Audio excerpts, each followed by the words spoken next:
Arnaud Demange qui rentre dans ce studio. Oui, Salut Arnaud. bonjour. Salut. Bonjour à tous. Salut. Alors, hier, vous entendez, Emmanuel Macron était à Marseille, à la magnifique cité phocéenne, qui a vu naître tant de réussites françaises comme l'Olympique de Marseille, cher à Charles Magnin, Oui, ou l'insolent succès industriel de la société maritime CGA-CGM qui vient de racheter RMC.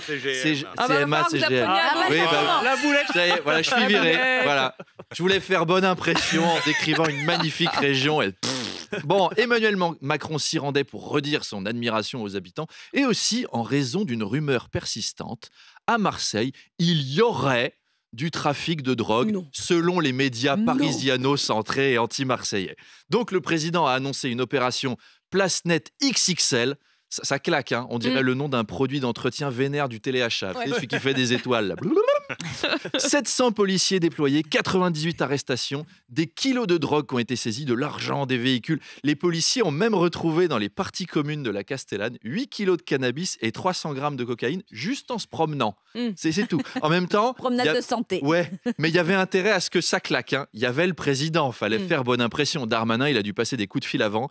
Les gars, demain, il y a le patron. Alors vous allez dans la cité, vous achetez le max de drogue et vous la mettez gentiment dans les parties communes des immeubles.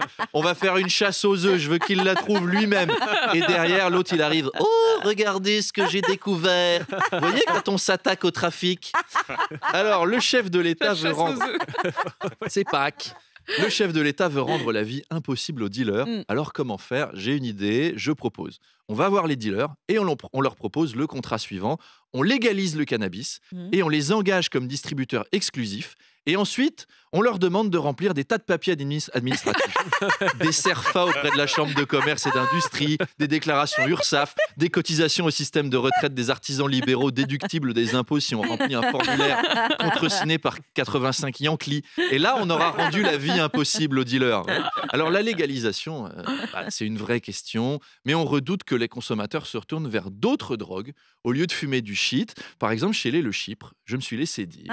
que le jeune Kevin, dans la cave de la maison, il fume du jambon. Est-ce que c'est vrai, cette histoire? D'ailleurs, on peut se shooter à la viande. Cette semaine, c'est authentique. Des steaks hachés surgelés de chez Lidl ont été rappelés parce qu'ils causaient, je cite, une altération des sens. C'est-à-dire, en gros, si tu en manges, tu vois les sons, t'entends les images, tu planes à 4000. C'était des space steaks. Si t'as pas d'argent pour t'acheter du LSD pour planer comme dans les soirées de Saint-Germain-des-Prés, tu pouvais t'acheter des steaks hachés Lidl. Et ça va même jusqu'au point où il y a des gens sur Internet qui essayent d'en trouver. Ils demandent si on peut pas leur en revendre. Ils veulent essayer. Donc les trafiquants de hashish, ils vont être remplacés par les trafiquants de haché maintenant. Les jeunes dealers, ils vont essayer de nous vendre de la charcuterie. Mec, tu veux de la tête de veau ravigote un peu planante? Kevin, qu'est-ce que tu fais? Mais papa, j'essaye de me faire un peu d'argent de poche en vendant des saucisses qui font rire. C'est quoi ça, des saucisses qui font rire? C'est comme un joint, tu tires dessus, t'aspires de la chair à saucisse directement en aspirant le boyau. Oh là, c'est merveilleux. J'entends des anges qui chantent. Y a pas que des herbes de Provence dans tes chips. Oh là, non, sich Luftballon, an Weg zum Horizont, in mal für Öfos auf dem All, darum schickt eine General. Mais papa, t'es complètement pété. Darum schickt eine... Donc Il chante en allemand. L'effet Francfort. Arnaud, l'ancienne ministre de l'Éducation nationale, Najat Vallaud-Belkacem, propose d'accorder un nombre limité de gigas à utiliser chaque jour. Oui, c'est pour limiter Internet. Donc elle a déclaré... Et comme ça, peut-être cesserons-nous de considérer comme normal de passer plusieurs heures sur des sites pornographiques à regarder des vidéos en Ultra HD. Plusieurs heures? Elle a dit ça? Comment ça, des heures? Quelqu'un fait ça pendant des heures ici? Alors, ceci dit, il y a un truc vrai, c'est qu'avec moins d'Internet, tu te modères. Je ne sais pas si vous vous souvenez des premiers abonnements Club Internet, hors de prix, avec juste 1 heure par mois. Et oui, tu téléchargeais pas des photos érotiques pixelisées tous les soirs, justement à cause du bruit. Ah ouais. Oui. Hey, Arnaud, on entend le modem.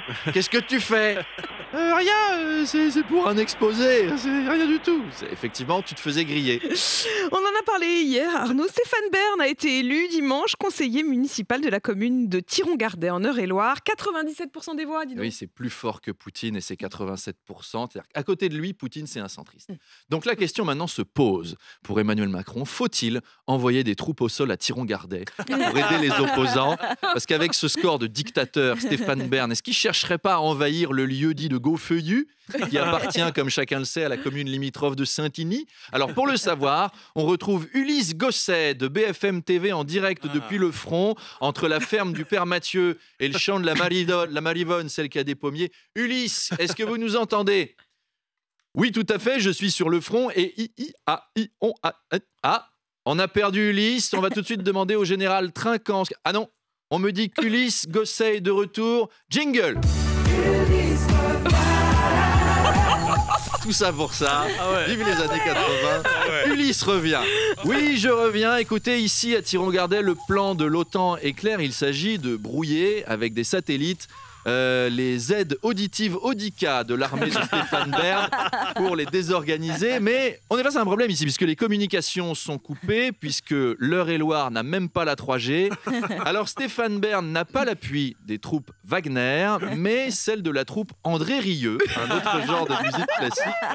Cette troupe André Rieu qui est constituée de la chorale de la maison de retraite Pascal Sevran et Stéphane Bern qui est là. Monsieur Bern, Votre Altesse, Votre Seigneurie, Monsieur Bern, j'adresse un message à Gaufeuillu. Non, je n'ai pas l'arme atomique, mais méfiez-vous, j'ai l'arme ammonique, ma voisine, qui m'a prêté une pétoire du XVIIe siècle admirablement chantournée et héritée de son mari. Alors attention à l'arme ammonique. Voilà, la situation se tend, on vous tiendra au courant.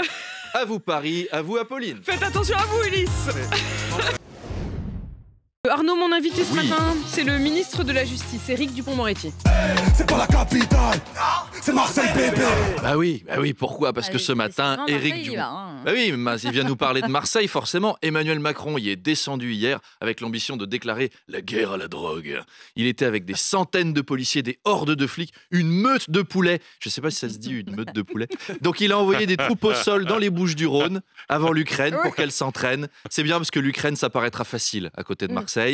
Et le président l'a redit, je veux pilonner les points de deal. C'est-à-dire la doctrine s'articule autour de ça, pilonner et présence policière, donc un pilon, deux poulets. Voilà. Plus de 80... Et un pilon de poulet. Plus de 82 personnes ont été arrêtées, parmi lesquelles 12 sénateurs. Et Emmanuel Macron a annoncé des mesures contre les familles des guetteurs. Alors, soit supprimer les allocations des familles qui ferment les yeux, soit envoyer le gamin à l'autre bout de la France en internat pour le sortir du terrain. Le gosse, il va partir de Marseille pour Vesoul. C'est pas forcément une bonne idée, parce que là, des gens qui ont envie de se droguer, il va en trouver du Yankee. Hein.